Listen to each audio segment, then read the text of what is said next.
readers, today I'm going to show you 3 books that I think you're going to love, and they all have one thing in common. They're all written in verse, in poetry. You might be thinking, oh no, poetry! But I'm going to show you today that reading in poetry isn't all that different from reading books in prose, which is what we call writing that isn't poetry. And it can be really fun. So get ready to hear about 3 novels written in verse.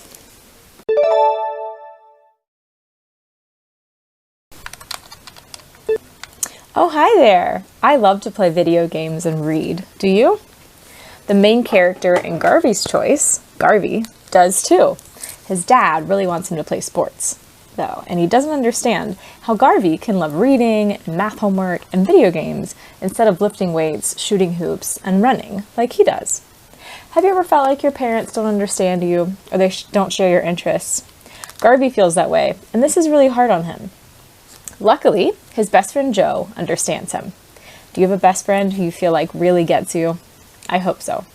Joe even encourages Garvey to join the school chorus because he knows that Garvey loves to sing. But Garvey isn't sure he should because he feels like his dad will be disappointed and his classmates will make fun of him.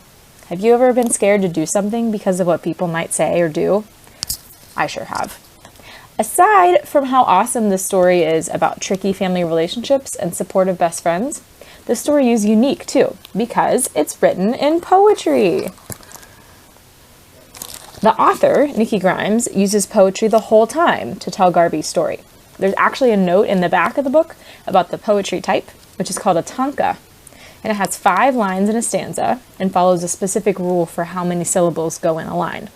Using this poetry form makes her descriptions fun and unique, and makes reading it almost sound like a song, like a chorus. Will Garvey join the chorus? Will he and his dad ever understand each other? You'll have to read to find out. Go check out Garvey's Choice at your local library today. It's available as a regular novel or as a graphic novel. And if you love it, there's a sequel called Garvey in the Dark. Happy reading!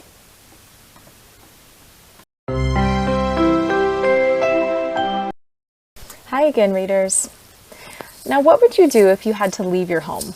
If you didn't know if or when you would be coming back? Would you feel scared? Would you feel sad? What would you bring with you? What would you leave behind? Today's book, Aleutian Sparrow by Karen Hess, follows a girl named Vera who has to leave her home. It's historical fiction, so it's set in a real time period and a real situation, but the character, Vera, and her dialogue and the people she meets along the way can be imagined by the author. So this book is set during World War II, and it's set in Alaska on the Aleutian Islands. So Vera is an Aleut, a native people of the Aleutian Islands, and she's forced to leave her home when the Japanese military comes in and fights the US military on her island, on Unalaska Island, where she has lived her entire life.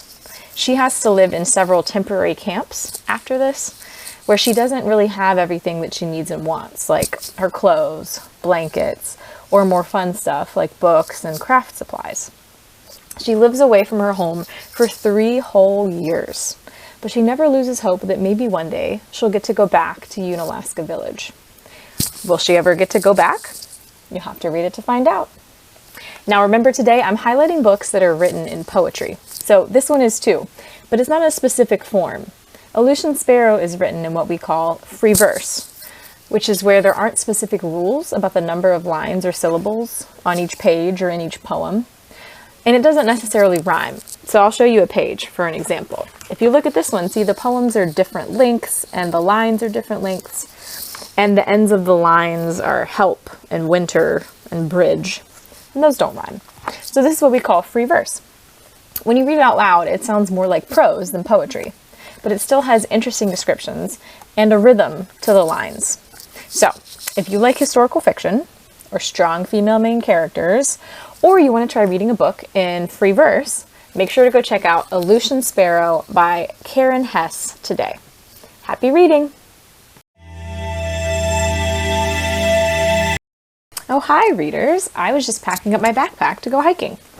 I've got my sweatshirt, I've got my hat, I've got my sunglasses, I've got my water bottle. You can't forget a snack, right? That should be all I need. I'm only going to be gone for a day, right? Well, that's not always true. The book I want to tell you about today starts off with a dad and daughter duo who go climbing and hiking, and they think they'll only be gone for the day. But that's not what happens. So this is called The Canyon's Edge by Dusty Bowling. So Nora and her father leave to go hiking, and they bring a backpack with kind of the stuff that I brought, right? But then there's a flash flood, and Nora's dad pushes her up the canyon wall so that she gets out in time. But he doesn't make it in time, and he gets whisked away by the floodwaters. By the time the water is gone, he's gone. He's nowhere to be seen. Nora is really scared. I would be scared too. And this is even harder for Nora than it would be normally for any teenage girl because her mom passed away a year ago.